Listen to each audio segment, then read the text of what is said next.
একটা সময় তৃণমূল নেতা তথা সিঙ্গুরের মাস্টারমশাই নামে পরিচিত রবীন্দ্রনাথ তিনি মমতা বন্দ্যোপাধ্যায়ের সঙ্গ দিয়ে সিঙ্গুরের শিল্প হতে দেননি। আর সেই তিনিই এখন বলছেন সিঙ্গুর ছেড়ে টাটারা চলে যাওয়ায় বুদ্ধদেব বাবুর কোনো দোষ ছিল না। তবে কি এখন তিনি তার ভুল বুঝতে পেরেছেন? অনিচ্ছুক কৃষকদের জমি অধিগ্রহণ করতে দেয়া হবে না, তৃতীয় দফায় মুখ্যমন্ত্রী হওয়ার পরেই সেই কথা শুনতে হয়েছিল বুদ্ধদেব ভট্টাচার্যকে। সিঙ্গুরে জমি আন্দোলন এমন পর্যায়ে গিয়েছিল যে শেষ পর্যন্ত রতন টাটাকে তার স্বপ্নের ন্যানো প্রকল্প বাংলা থেকে সরিয়ে নিতে হয়। বাংলায় শিল্প গঠনের স্বপ্নও ভেস্তে যায় বুদ্ধদেবের। সেই আন্দোলনের নেতৃত্বে ছিলেন বর্তমান মুখ্যমন্ত্রী মমতা বন্দ্যোপাধ্যায়। কিন্তু সিঙ্গুরের বাসিন্দা হিসেবে সেই আন্দোলনে অতপ্রতভাবে জড়িত ছিলেন রবীন্দ্রনাথ ভট্টাচার্য, যাকে রাজনীতির লোকেরা সিঙ্গুরের মাস্টারমশাই হিসাবেই চেনে। নিজের রাজনৈতিক জীবনে নানা বদল ঘটানো রবীন্দ্রনাথ এখন বলছেন যে সিঙ্গুর ছেড়ে টাটারা চলে যাওয়ায় বুদ্ধদেব বাবুর কোনো দোষ ছিল না, যত দোষ ছিল সিপিএম পলিট ব্যুরোর। যদিও সিপিএম এর নথি সে কথা বলে না। জমি অধিগ্রহণ নীতিতে বুদ্ধদেব সরকারেরই পদ্ধতিগত ভুল ছিল বলে সমালোচনাও করা হয় পলিট ব্যুরোর পক্ষে। মাস্টারমশাই তৃণমূলের টিকিটে সিঙ্গুর থেকে বিধায়ক হয়ে রাজ্যের মন্ত্রীও হয়েছিলেন, কিন্তু 2021 সালে বয়সের কারণে তাকে টিকিট দেয়নি তৃণমূল। প্রায় সঙ্গে সঙ্গে বিজেপিতে যোগ দিয়ে সিঙ্গুরে পদ্মের প্রার্থী হন তিনি, কিন্তু জিততে পারেননি। সেই সময় সিঙ্গুরে শিল্প না হওয়ার জন্য মমতাকে দায়ী করতেও ছাড়েননি রবীন্দ্রনাথ। 2006 সালে তৃতীয় দফায় মুখ্যমন্ত্রী হয়ে সিঙ্গুরে টাটার কারখানা বানানোর উদ্যোগ নিয়েছিলেন বুদ্ধদেব। ছোট গাড়ির কারখানা বানাতে কৃষিজমি অধিগ্রহণ করতে গিয়ে বাধার মুখে পড়েন তিনি। বাংলার রাজনীতির ইতিহাস বলছে সিঙ্গুরের মাটিতেই থেকে বুদ্ধদেব এবং তার দল সিপিএম এর নেতৃত্বাধীন বামফ্রন্ট সরকারের পতনের বীজ রোপিত হয়েছিল। পরে তার সঙ্গে যোগ হয়েছিল নন্দীগ্রামে রক্তক্ষয়ী জমি আন্দোলনও।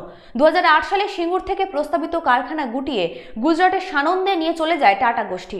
আর 2011 সালে বুদ্ধদেব ও বাম জমানার ইতি। তবে ঘটনাচক্রে টাটার ন্যানো গাড়ি বাজারে সফল হয়নি, সেই গাড়ির উৎপাদনও বন্ধ করে দিয়েছে টাটা গোষ্ঠী। বুদ্ধদেবকে বরাবর কৃষি বিরোধী তকমা দিয়েছেন মাস্টারমশাই, কিন্তু বৃহস্পতিবার প্রাক্তন মুখ্যমন্ত্রী প্রয়াণের পরে তার বক্তব্য, সেদিন সিঙ্গুরের টাটার কারখানা হলে বাংলার ছবিটাই বদলে যেত।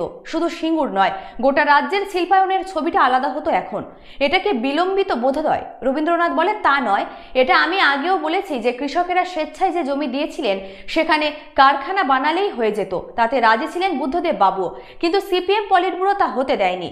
প্রসঙ্গত, সপ্তম বামফ্রন্ট সরকার টাটাকে সিঙ্গুরে ছোট গাড়ি তৈরির জন্য প্রয়োজনীয় জমি দেওয়ার প্রতিশ্রুতি দিয়েছিল।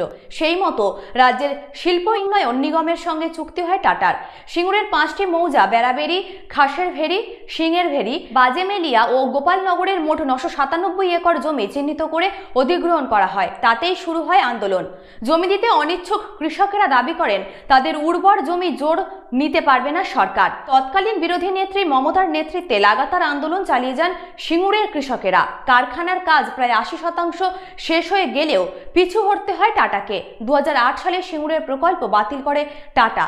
সেই সময়ের কথা উঠতে বুদ্ধদেবের প্রয়াণে শোক প্রকাশের পাশাপাশি রবীন্দ্রনাথ বলেন, টাটারা সিঙ্গুর থেকে চলে যাওয়ায় শুধু সিঙ্গুরের ক্ষতি হয়নি, গোটা রাজ্যের ক্ষতি হয়েছে। টাটা চলে যাওয়ার পর সেভাবে রাজ্যে আর কোনো শিল্প আসেনি। এখন রাজনীতি থেকে অনেক দূরের বাসিন্দা রবীন্দ্রনাথ বৃহস্পতিবার মমতাকে দোষেননি। তিনি মনে করেন জমি আন্দোলন তুঙ্গে থাকার সময় তৎকালীন রাজ্যপাল গোপাল কৃষ্ণ গান্ধীর নেতৃত্বে কৃষক এবং পশ্চিমবঙ্গ সরকারের মধ্যে একটা বোঝাপড়া হয়েছিল। তার কথায় তখন মুখ্যমন্ত্রী ছিলেন বুদ্ধদেব ভট্টাচার্য এবং শিল্পমন্ত্রী ছিলেন নিরুপম সেন। অপরপক্ষে মমতা বন্দ্যোপাধ্যায়, পার্থ চট্টোপাধ্যায়ের সঙ্গে আমরাও ছিলাম। তখন এই রকম ঠিক হয়েছিল যে স্বেচ্ছায় যত জমি কৃষকেরা দিয়েছেন তাতে টাটা গোষ্ঠী শিল্প করবে। এ নিয়ে চুক্তিও হয়েছিল দাবি করেন রবীন্দ্রনাথ। পাশাপাশি বলেন পশ্চিমবঙ্গ সরকার তা পলিট ব্যুরোয় পাঠিয়েছিল, কিন্তু পলিট ব্যুরো সেই প্রস্তাবকে প্রত্যাখ্যান করে। ফলে টাটার কারখানা না হওয়া বা বাংলায় শিল্পায়ন না হওয়ার দায় বুদ্ধদেব বাবুর নয় মোটেও, আসল দোষ পলিট ব্যুরোর। যদিও সিপিএম এর নথিতে স্পষ্ট উল্লেখ করা হয়েছিল যে বুদ্ধদেবের নেতৃত্বাধীন বামফ্রন্ট সরকার যেভাবে জমি অধিগ্রহণ করেছিল তা দলের শ্রেণী দৃষ্টিভঙ্গি সঙ্গে খাপ খায় না। সিঙ্গুর পর্বে তৎকালীন বাম সরকারের মন্ত্রী রেজ্জাক মোল্লা দিল্লিতে সিপিএম এর তৎকালীন সাধারণ সম্পাদক প্রকাশ কারাটের কাছে গিয়ে জমি অধিগ্রহণে রাজ্য সরকারের আগ্রাসী মনোভাবের বিরুদ্ধে চিঠি দিয়েছিলেন। পলিট ব্যুরো সেই সময় সিপিএম এর রাজ্য সম্পাদক মণ্ডলীকে সতর্কও করেছিল। এমনকি 2021 সালে বিধানসভা নির্বাচনে সিপিএম শূন্য হয়ে যাওয়ার পরে দলের কেন্দ্রীয় কমিটি যে পর্যালোচনা করেছিল তাতেও উল্লেখ ছিল বুদ্ধদেব জমানার জমি অধিগ্রহণ নীতির ত্রুটির কথা। প্রসঙ্গত, পদ্ধতিগত ত্রুটির কথা পরবর্তীকালে মেনে নিয়েছিলেন বুদ্ধদেব নিজেও। 2016 সালে সুপ্রিম কোর্ট অনিচ্ছুক কৃষকদের জমি ফিরিয়ে দেওয়ার রায় দেয়। সেই সময় বুদ্ধদেব বলেছিলেন, প্রক্রিয়াগত ত্রুটি থাকলেও উদ্দেশ্য সৎ ছিল।